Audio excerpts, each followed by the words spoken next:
I had hardly worked for 10 minutes when I heard a loud shout, and suddenly there were people all around me. When I married my second wife, Kate, I moved to her house in San Francisco. It's a large house with a lot of land around it. The house next door is almost exactly the same as ours, and that one belongs to Kate's sister, Brittany. Kate and Brittany are sisters, but they are completely different in looks and character. Brittany is tall and rather slim. She's very strong-minded and likes to control everyone around her, including Kate. She wasn't happy at all when I came and took Kate away from her influence. Kate is rather short and, well, a bit heavier. As she says, she weighs an extra 12 kilos. She doesn't consider herself very clever and usually does what other people want, not always though. Kate had been away for 3 weeks now, but Brittany had been watching me closely. She was with me now, drinking tea in our sitting area when the telephone rang. I answered it. Yes, hello dear, this is Kate. What is your last name? Oh, really, dear Kate, your wife? I'm sorry, you must have dialed a wrong number. I put the telephone down. Brittany was watching me. You look frightened. Shocked. Who telephoned? It was a wrong number. Brittany drank some coffee. Oh, George, I thought I saw Kate in town yesterday, but that's not possible. Of course not. Kate is in New York, yes, but we're in New York. She didn't tell me that. I just know that she is visiting friends. Kate doesn't have any friends in New York. I know all her friends. When will she be back? She wasn't sure when it would be. George, I've heard that your first wife died in a boating accident. She fell out of the boat and died in the water. I'm afraid so. She couldn't swim, and you were the only one who saw it happen. I believe so. No one else ever came forward. Did she leave you any money? George, that's none of your business, Brittany. In fact, my first wife, Emily, had $60,000 of life insurance and one sailing boat. Poor Emily, she went on the boat alone that day. I had seen the accident from the boat club and rushed out in another boat, but it was too late to save her. Brittany finished her coffee and left. When she had gone, I went for a walk through the woods behind the house. I walked to an open space between the trees, which had a little stream running through it. It was a very peaceful and quiet place, a place to rest. I'd been coming here often the last few days. I sat underneath the tree near the stream and thought about Kate and Brittany. Their houses and land were alike, so you might think they were equally rich. But that wasn't the case, as I found out after my marriage.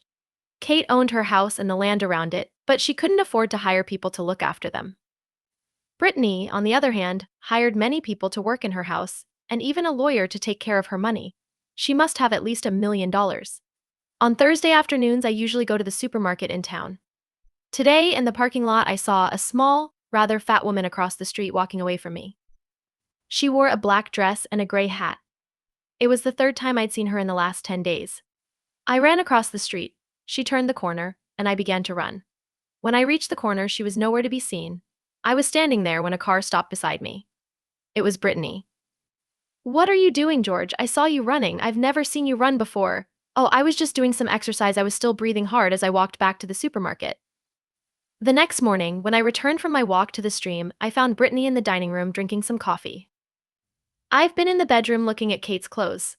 I didn't find anything missing, Brittany said. Why should anything be missing? Has there been a thief in the house? Don't tell me that Kate went off to stay with friends in New York without any luggage. She had luggage, it just wasn't very much. What was she wearing when she left?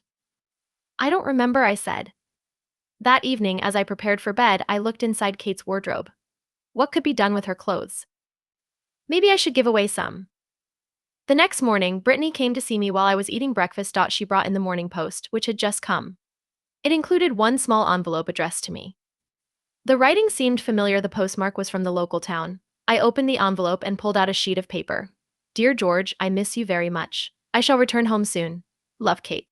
I put the letter and the envelope into my pocket. Well, I thought I recognized Kate's writing on the envelope. Did she write when she'll be back? Brittany asked. That is not Kate's writing. It's a letter from my aunt in California. I didn't know you had an aunt in California. Don't worry, Brittany, I do have an aunt in California. That night, I was in bed but awake when the telephone beside my bed rang. Hello, my sweet husband. This is Kate. You are not Kate, you are someone else. Don't be silly, George. Of course this is me, Kate. You can't be Kate. I know where she is, and she couldn't telephone at this time of night. You think you know where I am? No, I'm not there now. It was too uncomfortable, so I left George. I got out of bed and dressed. I went downstairs to the kitchen and made myself a drink. I drank it slowly. It was nearly 2 in the night when I went to the garden once again and took out the spade. This time, I went all the way to the space between the trees. I stopped at the tallest tree and began taking big steps, counting at the same time 1, 2, 3, 4. I stopped at 15, then I began digging. I'd been digging for hardly 10 minutes when I heard a shout, and suddenly there were people all around me, shining lights on my face. I recognized some of the people who worked for Brittany, including her lawyer. Brittany herself stepped forward and said, "So you wanted to be sure she was really dead, George, and the only way to do that was to return to the place where you buried her." "I am looking for old Egyptian knives. There's a belief that if you find one in the moonlight, it will bring you good luck," I said. Brittany didn't care about what I said. She pointed to some people I didn't know. "These are private detectives," she said. "They have been watching you 24 hours a day ever since I guessed what really happened to Kate." She pointed at a tall woman. "That's Mrs. Elizabeth.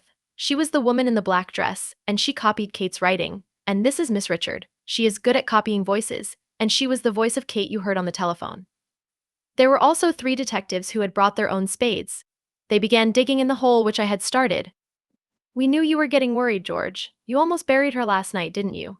But then you changed your mind. That was lucky, because last night I didn't have so many people to watch you. Tonight we were ready and waiting," said Brittany. The detectives dug for about 20 minutes and then paused for a rest. "This ground is very hard," said one. They continued digging until the hole was 2 meters deep. "Nothing has been buried here. The only thing we found was an old Egyptian knife." I smiled at Brittany. "What makes you think I buried Kate?" I left them and went back to my house. I had guessed from the beginning that Brittany was responsible for the false Kate that had appeared to me in different forms. It was all part of her plan. What had been her objective?